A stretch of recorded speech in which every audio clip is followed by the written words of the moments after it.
এবার আমাদের মুক্তির প্রথম ধাপ, উৎসব তো হতেই হবে। হ্যাঁ দিদি, উৎসব হওয়া উচিত।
কোথায় গেল ওই মেয়েটা?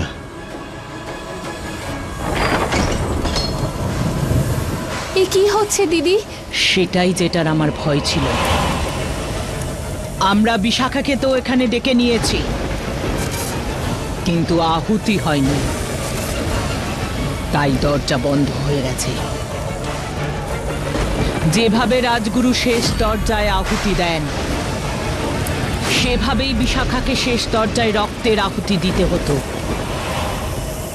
তাহলে এর মানে আমরা কখনো বেরোতে পারবো না? বৃন্দা যতদিন আছে ততদিন তোমরা নিরাশ হবে না। বিশাখা, আহুতি দাও বিশাখা।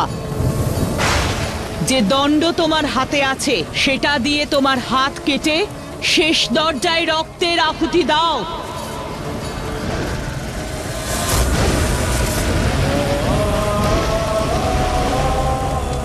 দিদি, এত সময় কেন লাগছে? ধৈর্য ধরো সুরেলি। ও নিজের রক্ত দিয়ে আহুতি দিচ্ছে তো। যদি ওর রক্ত আমাদের মতো নীল হয়, তো আমরা এই বিষয়ে প্রমাণ পেয়ে যাব যে ও আমাদের মতো বিষকন্যা কি মানুষ।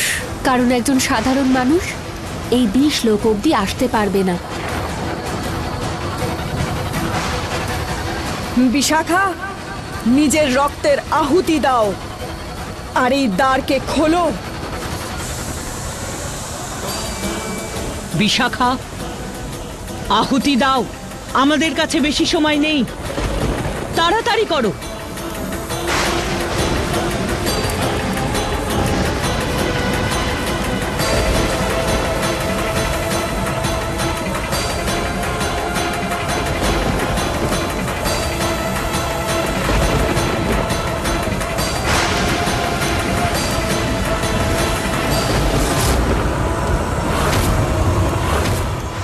বিশাখা,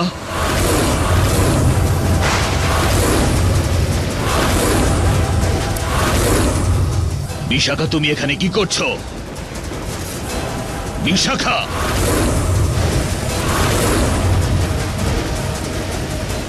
আরো একবার, আরো একবার রাজগুরু, তুই আমাদের আর আমাদের মুক্তিকে প্রতিরোধ করেছিস, কিন্তু এইবার আমি বৃন্দা, আমি প্রতিজ্ঞা করে বলছি, এইবার তোকে ভুগতে হবে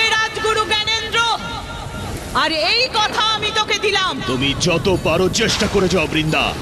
তুমি যতবার এই রাজমহলের দিকে বিষাক্ত ছবল নিয়ে এগিয়ে আসতে চাইবে, এই রাজগুরু তোমার সামনে দেওয়ালের মতো দাঁড়িয়ে থাকবে। রাজগুরু, সরে যা আমাদের রাস্তা থেকে, নয়তো এই ক্রোধের আগুন তোকে জ্বালিয়ে শেষ করে দেবে। শুনতে পাচ্ছিস রাজগুরু? আমাদের সহ্যের বাঁধ ভাঙিস না তুই, নয়তো এই সম্পূর্ণ রাজবংশ আমাদের ক্রোধের আগুনে পুড়ে ছাই হয়ে যাবে। এমন ধ্বংসলীলা শুরু করব যে পুরো রাজমহল মাটিতে মিশে যাবে। তোমরা চেষ্টা করেই যেতে থাকো, আর আমি নিজের কর্ম করে যাব। তোমরা সবাই ছলনা করে যাও, আমি নিজের ধর্ম পালন করে যাব। এবার আমিও দেখব শেষ অবধি এই খেলায় কে জিততে পারে। চলো তুমি এখান থেকে।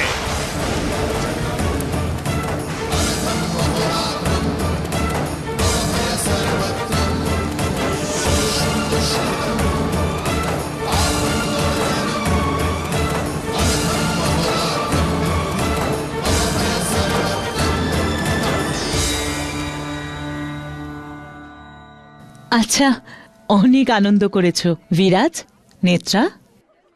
চলো, ভগবানের আশীর্বাদ নেবে। হ্যাঁ মা, কাম।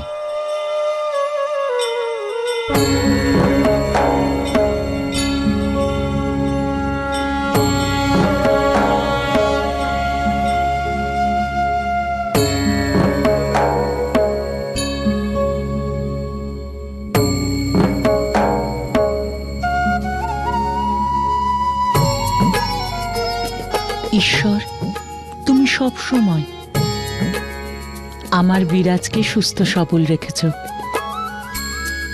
এরপরেও ঠিক এইভাবে ওকে খারাপ নজর থেকে বাঁচিও, আর এদের দুজনের ওপর তোমার আশীর্বাদের হাত সব সময় রেখো। জয় মা।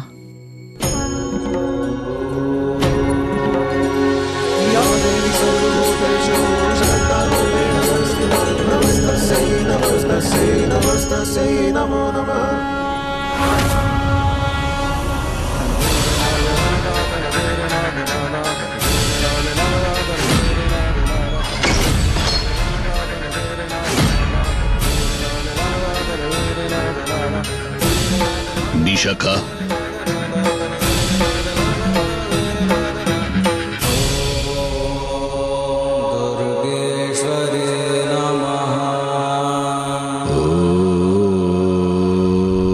ওম নমঃ শিবায়।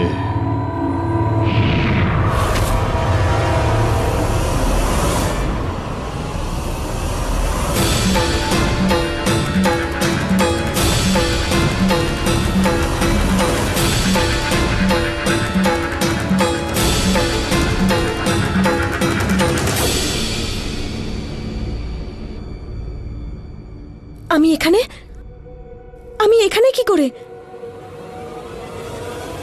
প্রণাম রাজগুরু। সেটা তো আমিও জানতে চাই যে তুমি এখানে কি করে এলে। আমি জানি না রাজগুরু, কিচ্ছু মনে নেই আমার। আমি তো ওই অনুষ্ঠানে ছিলাম।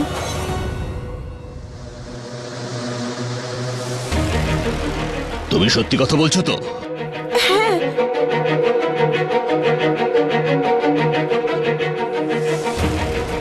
দেখো, অজান্তে যদি একবার কিছু হয়ে যায় সেটাকে ভুল বলা হয়। আজকের পরে আমার অনুমতি ছাড়া তুমি এখানে আর কোনোদিনও আসবে না। আচ্ছা, এখন যাও এখান থেকে।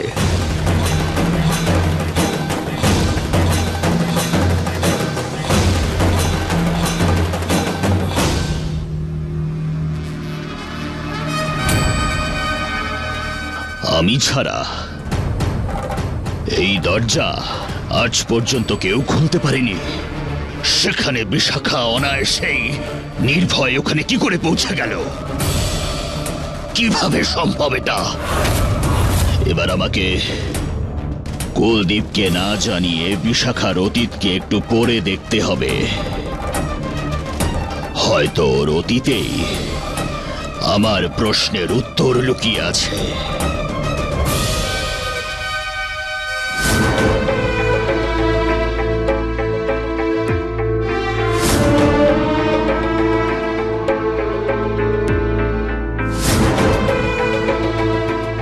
আজকের পরে আমার অনুমতি ছাড়া তুমি এখানে আর কোনোদিনও আসবে না।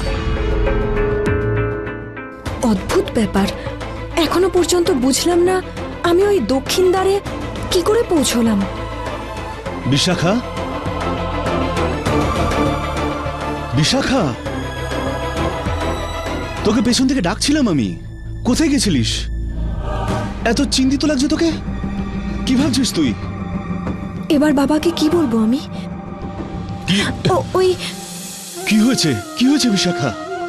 বাবা, ওই আমি ভাবছিলাম যে একদিন তুমিও আমাকে এভাবেই বিদায় জানাবে। তোমার থেকে দূরে যাওয়ার কথা মনে হলো, তাই কেমন কষ্ট হলো।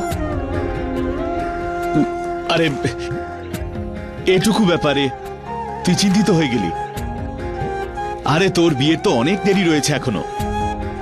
আর যদি তোর এতই অসুবিধা থাকে তাহলে তোর জন্য ঘর জামাই নিয়ে আসবো, ঠিক আছে? হ্যাঁ হ্যাঁ।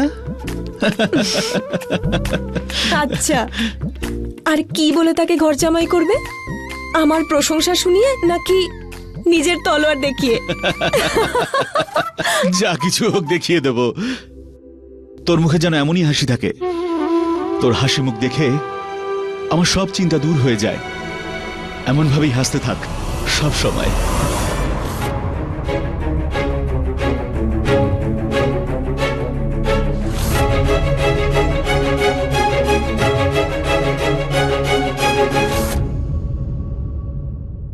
রাজগুরু, উৎসবের এই সময়ে বিষকন্যা কোনো সমস্যা করছে না তো?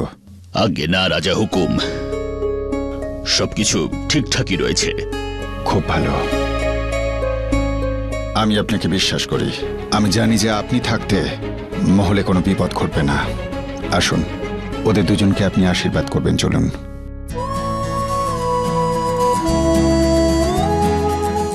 বিরাজ, নেত্রা, রাজগুরুকে প্রণাম করো।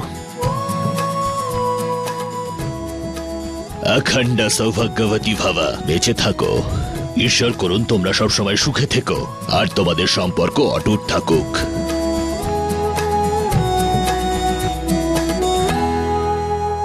রাজা বাবু,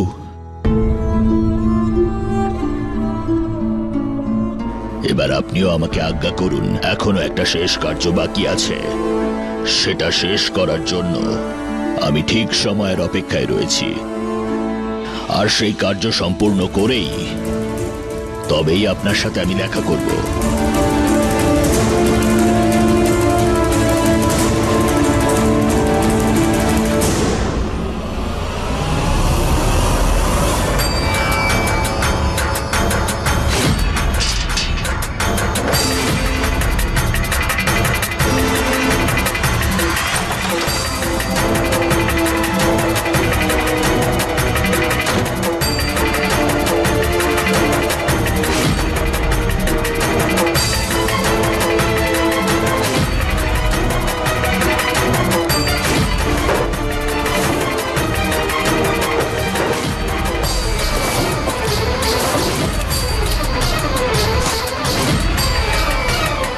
একজন মেয়ের অস্তিত্ব তার মায়ের পরিচয় থেকেই হয়ে থাকে, কিন্তু এখানে তো বিশাখার মায়ের একটা ছবিও আমি পাচ্ছি না। আর বিশাখার সঠিক পরিচয় জানার জন্য ওর মায়ের ছবিটা পাওয়াটা খুবই জরুরি।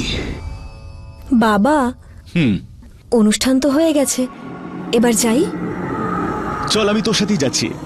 চলে আয়।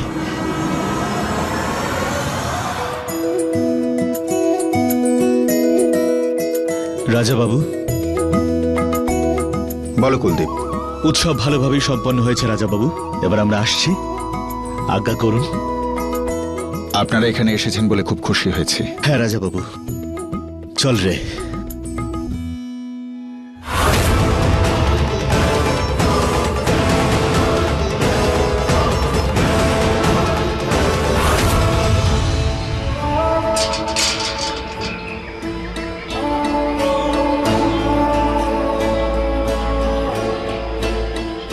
বিশাখা, তুই যা, আমি একটু রাজগুরুর সাথে দেখা করে আসছি।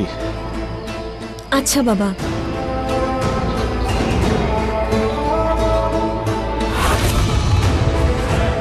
কি অদ্ভুত ব্যাপার, সব জায়গা খুঁজে দেখলাম, কিন্তু বিশাখার মা রচনার একটা ছবিও আমি খুঁজে পেলাম না।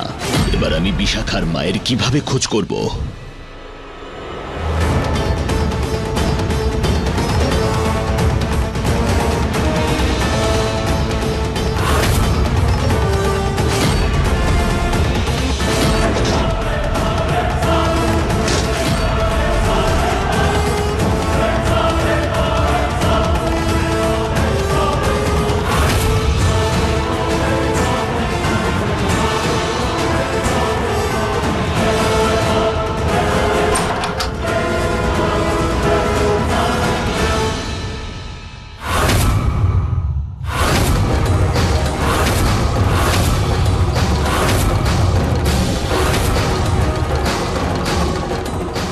রাজগুরু, আপনি এখানে?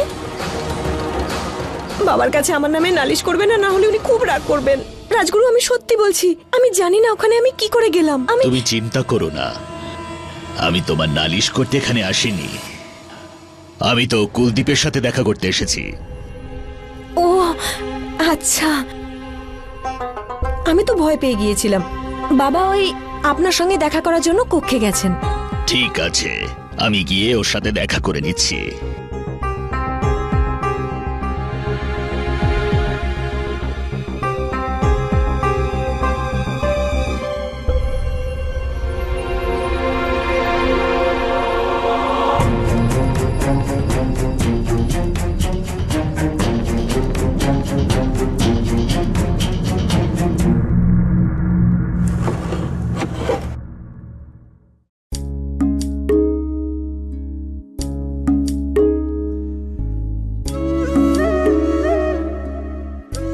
জানো মা, আজকে যা ঘটলো তা খুব অদ্ভুত ছিল।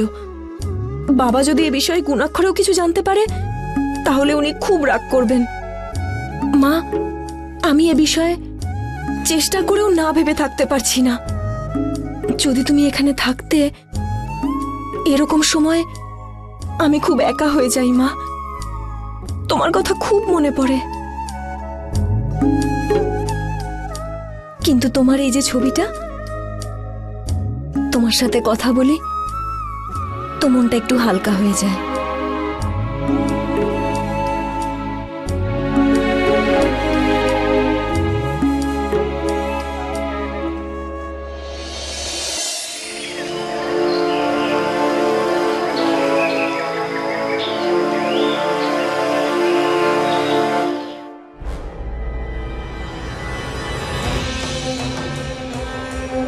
সেনাপতি কুলদীপ। রাজগুরু, আপনারই অপেক্ষায় ছিলাম আমি। এইসব যজ্ঞে কি কোনো বাধা পড়েছিল রাজগুরু?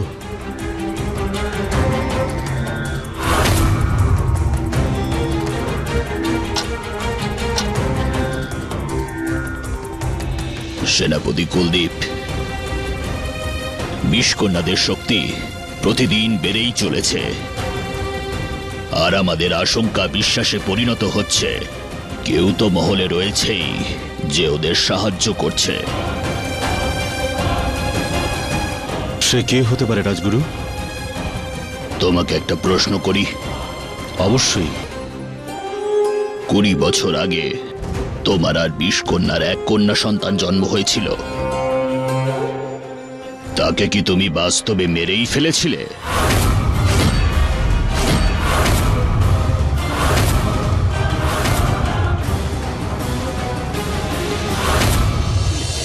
হ্যাঁ রাজগুরু, আমি ওকে এই রাজবংশ থেকে অনেক দূরে করে দিয়েছিলাম।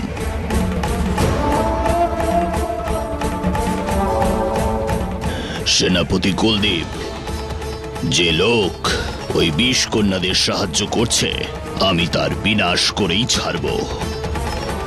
আমিও প্রতিজ্ঞা করেছি যে আমি থাকাকালীন রাজমহলের সুরক্ষা নিয়ে যেন কেউ খেলতে না পারে।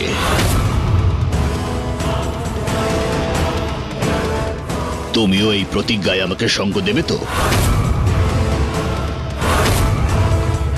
একদম রাজগুরু। এবার আমি আসি।